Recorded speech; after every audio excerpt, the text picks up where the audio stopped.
Hello everyone. CBSE Class 10 Civics Lesson 1 Power Sharing. இன்னைக்கு நம்ம பார்க்க போற topic Forms of Power Sharing.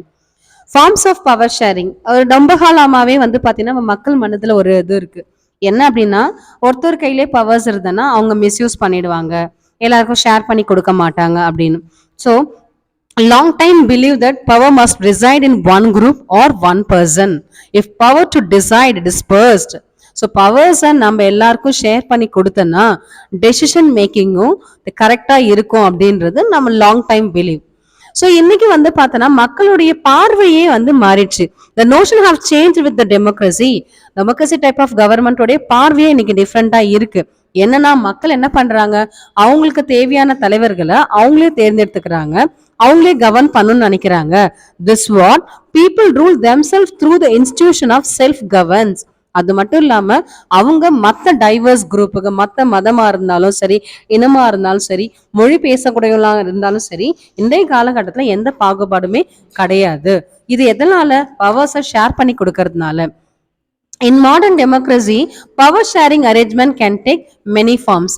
இப்படி எப்படி எல்லாம் பவர்ஸை ஷேர் பண்ணி கொடுத்துருக்காங்க நம்மளோட கண்ட்ரியில, இதுதான் நம்ம பார்க்க போறோம். அதுல ஃபர்ஸ்டா நம்ம பார்க்க போது power is shared among different organs of the government. So நமக்கு எப்படி கை கால் மூக்கு எல்லாம் இருக்கோ அது மாதிரி நம்மளோட கவர்மெண்ட்டுக்கும் ஒரு 3 இம்பார்ட்டன்ட் ஆர்கன்ஸ் இருக்கு. அதுதான் லெஜிஸ்லேச்சர், எக்ஸிக்யூட்டிவ், ஜுடிஷியரி. லெஜிஸ்லேச்சருடைய வேலை என்ன அப்படின்னா, it is a law making பாடி. நம் நாட்டில் இருக்கக்கூடிய சட்டத்திட்டங்களை உருவாக்குறது அதோடைய வேலை. எக்ஸிக்யூட்டிவோட வேலை என்ன? அந்த சட்டத்தை மக்கள் கிட்ட கொண்டு போய் சேர்க்கறது. ஜுடிஷியரியோட வேலை என்ன? இந்த சட்டங்கள் எல்லாம் ஒழுங்கா போகுதா அப்படின்னு செக் பண்றது. இந்த 3 ஆர்கன்ஸுமே important organs of the government. இது எப்பயுமே மறக்காதீங்க.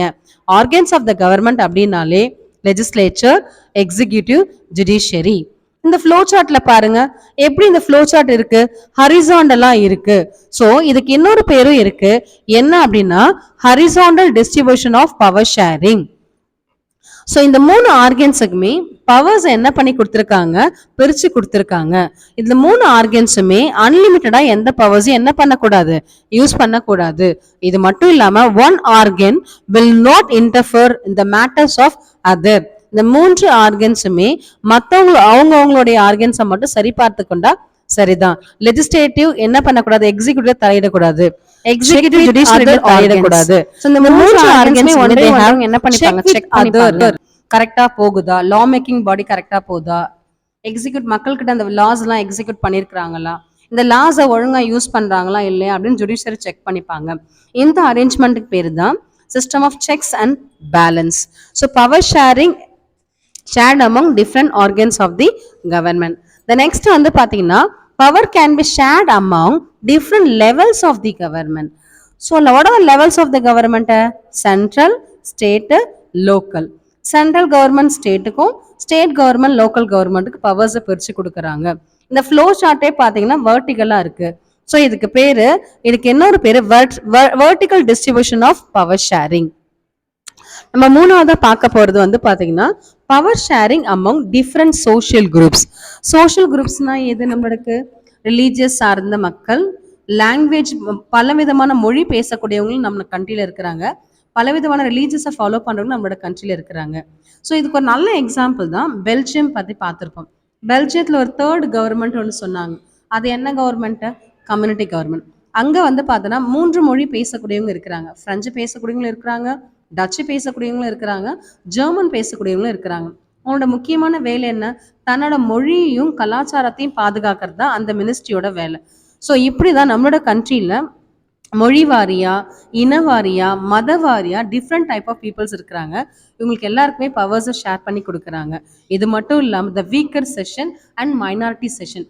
வீக்கர் செஷன் நம்மளோட கண்ட்ரியில் சொல்ல போனால் பெண்களுக்குமே இன்னைக்கு பார்த்தோன்னா 1/3 ஆஃப் ரிசர்வேஷன் சீட்ஸ் கொடுத்துருக்குறாங்க பார்லிமெண்ட்ல.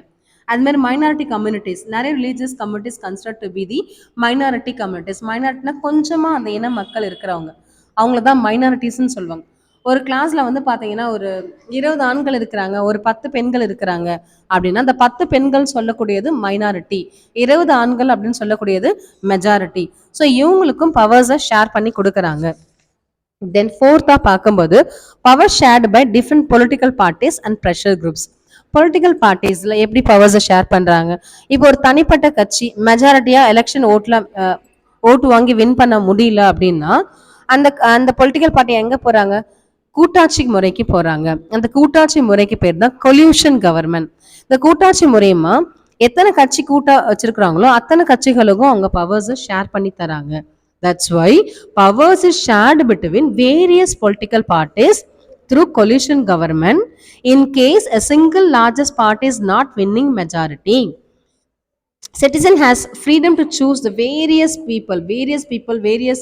அவங்களே ஓட்டு போட்டு தன்னோட தலைவரை தேர்ந்தெடுத்துக்கிறாங்க. அதன் மூலியமா பவர்ஸை ஷேர் பண்ணி கொடுக்குறாங்க. டெசிஷன் அவங்களால எடுக்க முடியுது. It ensure the power does not remain in one hand. அது மட்டும் இல்லாம ஒரு தனி நபர்கிட்ட எல்லா சொத்துகளும் பவர்ஸும் இருந்தா அவங்க என்ன பண்ணிடுவாங்க? ஈஸியா மிஸ்யூஸ் பண்ணிட முடியும். இதுக்காக தான் பவர்ஸை எல்லாருக்கும் ஷேர் பண்ணி தராங்க. Last of pressure groups. அது யாரு? Traders, businessman, industrialist, farmers, industrial workers. இப்போ நம்மளோட ஃபார்மர்ஸ் வந்து டெல்லியில வந்து ஒரு 10 நாள் போராட்டம் பண்ணியிருப்பாங்க. 10 நாள் 20 நாள் போராட்டம் பண்ணியிருப்பாங்க. எதுக்காக? தனக்கான உரிமைக்காக அவங்க போராடலாம். நம்மளுடைய கண்ட்ரியில வந்து பார்த்தோன்னா எந்த ஒரு தனி மனிதனும் தனக்கான உரிமை அவங்களுக்கு இல்லை, அந்த ஃபண்டமெண்டல் ரைட்ஸ் அவங்களுக்கு எதை சார்ந்தோ இல்லை அப்படின்னா அவங்களுக்கு போராட்டத்துக்கான உரிமை இருக்கு. So power shared by political parties and pressure groups. Thank you so much. Bye bye.